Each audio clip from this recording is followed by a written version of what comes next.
അസ്സലാമു അലൈക്കും വറഹ്മത്തുള്ളാഹി.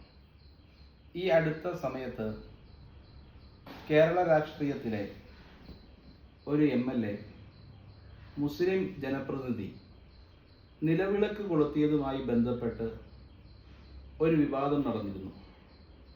യഥാർത്ഥത്തിൽ ഈ നിലവിളക്ക് കൊളുത്തുക എന്നത് അത്ര വലിയ പ്രശ്നമുള്ള കാര്യമാണോ ഇസ്ലാമിൽ?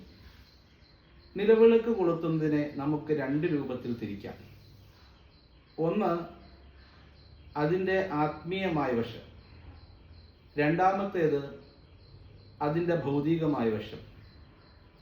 ആത്മീയമായ വശത്തിലുള്ള കാര്യം, നിലവിളക്ക് കൊളുത്തുക അല്ലെങ്കിൽ ഏതെങ്കിലും വിളക്ക് കൊളുത്തുക എന്നുള്ളത് പ്രകാശം ലഭിക്കുക എന്ന ഉദ്ദേശത്തിലാണെങ്കിൽ അതിന് യാതൊരു തടസ്സവും പരിശുദ്ധമായ ദീനിലില്ല.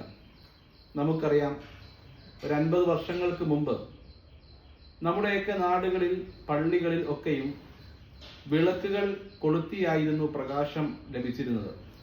പല പള്ളികളിലും വലിയ തൂക്കുവിളക്കുകൾ വരെ അന്നത്തെ കാലഘട്ടത്തിൽ ഉണ്ടാവുകയും അത് കൊളുത്തുകയും ഒക്കെ ചെയ്യുമായിരുന്നു. എന്തിനേറെ, നബി സല്ലല്ലാഹു അലൈഹി വസല്ലം തങ്ങളോട് മസ്ജിദുൽ അഖ്സയിലേക്ക് ഒരാൾക്ക് പോകാൻ കഴിഞ്ഞില്ല എങ്കിൽ മസ്ജിദുൽ അഖ്സയിലേക്ക്, ബൈത്തുൽ മുഖദ്ദസിൽ വിളക്ക് കത്തിക്കാനുള്ള എണ്ണയെങ്കിലും നിങ്ങൾ കൊടുത്തയക്കണേ എന്ന് പറഞ്ഞ ഹദീസുകൾ നമുക്ക് കാണാൻ കഴിയും. ഇതെല്ലാം പ്രകാശം ലഭിക്കുക എന്ന ഉദ്ദേശത്തിൽ കൊളുത്തുന്ന വിളക്കുകളാണ്.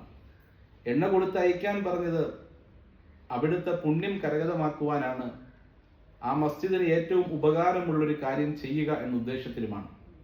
ചുരുക്കത്തിൽ, ഒരു വിളക്ക് കത്തിക്കുന്നത് പ്രകാശം ലഭിക്കുക എന്ന ലക്ഷ്യത്തിലാണെങ്കിൽ അത് കത്തിക്കൽ കൊണ്ട് യാതൊരു തടസ്സവുമില്ല.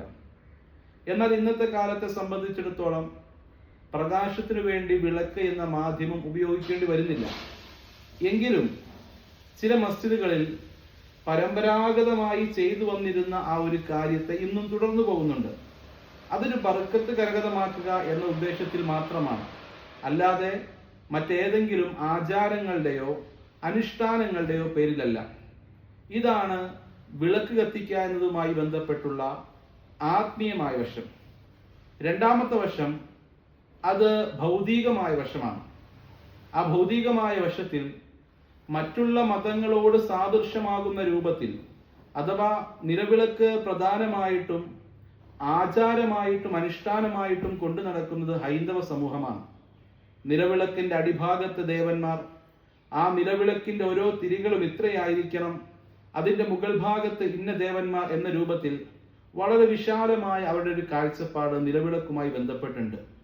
ഈ അടിസ്ഥാനത്തിൽ എന്തെങ്കിലും പുണ്യം കരഗതമാകുമെന്നോ ആചാരമായിട്ടോ അനുഷ്ഠാനമായിട്ടോ ആരാധനയായിട്ടോ ആരെങ്കിലും ഇത്തരം നിലവിളക്കുകൾ കൊളുത്തുകയോ അല്ലെങ്കിൽ ആ നിലവിളക്കുകൾ കൊളുത്തുന്നതിന്റെ പേരിൽ സമുദായത്തിന്റെ ഇടയിൽ ഒരു തശബ്ബഹത്ത് അഥവാ ഒരു സാദൃശ്യപ്പെടുത്തൽ, നമുക്കും അത് ചെയ്യാം, നമുക്കും അത്തരം കാര്യങ്ങളുണ്ട് എന്ന അടിസ്ഥാനത്തിൽ ആചാരത്തിന്റെയും ആരാധനയുടെയും ഒരു സാദൃശ്യപ്പെടുത്തൽ ഉണ്ടാവുകയോ അത്തരത്തിലൊരു കണികയെങ്കിലും ഉണ്ടാവുകയോ ചെയ്താൽ അത് പാടെ നിരോധിക്കുകയും നിഷേധിക്കുകയും ചെയ്യേണ്ട കാര്യമാണ്.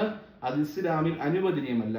എങ്കിലും പൊതുവെ അത്തരം കാര്യങ്ങൾ ചെയ്യാതിരിക്കലാണ് സമൂഹത്തിന്റെ ഇടയിൽ ഭിന്നിപ്പുണ്ടാകാതിരിക്കാൻ, അല്ലെങ്കിൽ ഷിർക്ക് ആരോപണം ഉണ്ടാകാതിരിക്കാൻ. കാരണം ഷിർക്ക് ആരോപണം എന്നത് പറയുന്നവനും പറയിപ്പിക്കുന്നവനും ആരെക്കുറിച്ചാണോ പറഞ്ഞത് അയാൾക്കും വലിയ പ്രത്യാഘാതങ്ങൾ ഉണ്ടാക്കുന്ന കാര്യമാണ്.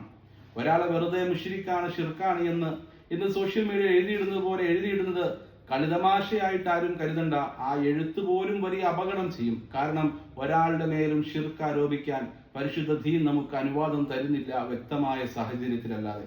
അള്ളാഹുവാണ് ഷിർക്ക് എന്താണ്, ഷിർക്ക് ആരാണ് ചെയ്യുന്നത് എന്നതിനെ ഏറ്റവും നന്നായിട്ട് അറിയുന്നവൻ. ചുരുക്കത്തിൽ, നിലവിളക്ക് കൊളുത്തുന്നത് പ്രകാശത്തിന്റെ പേരിലാണ് എങ്കിൽ അത് അനുവദനീയവും മറ്റേതെങ്കിലും ആചാരങ്ങളുടെയോ അനുഷ്ഠാനങ്ങളുടെയോ ആരാധനകളുടെയോ പേരിലാണെങ്കിൽ അത് അനുവദനീയമല്ലാത്തതുമാകുന്നു. ഓരോ മതത്തിനും അതിൻ്റെതായ സ്വാതന്ത്ര്യമുണ്ട്, അതിൻ്റെതായ രീതികളുണ്ട്, അതിൻ്റെതായ വിശ്വാസികളുണ്ട്. ആ വിശ്വാസങ്ങൾ ഹനിക്കപ്പെടാതെ മുന്നോട്ട് പോകുവാൻ നമുക്ക് ഓരോരുത്തർക്കും സാധിക്കും. അള്ളാഹു തൗഫീഖ് നൽകുമാറാകട്ടെ. അസ്സലാമു അലൈക്കും വറഹ്മത്തുള്ളാഹി വബറകാതുഹു.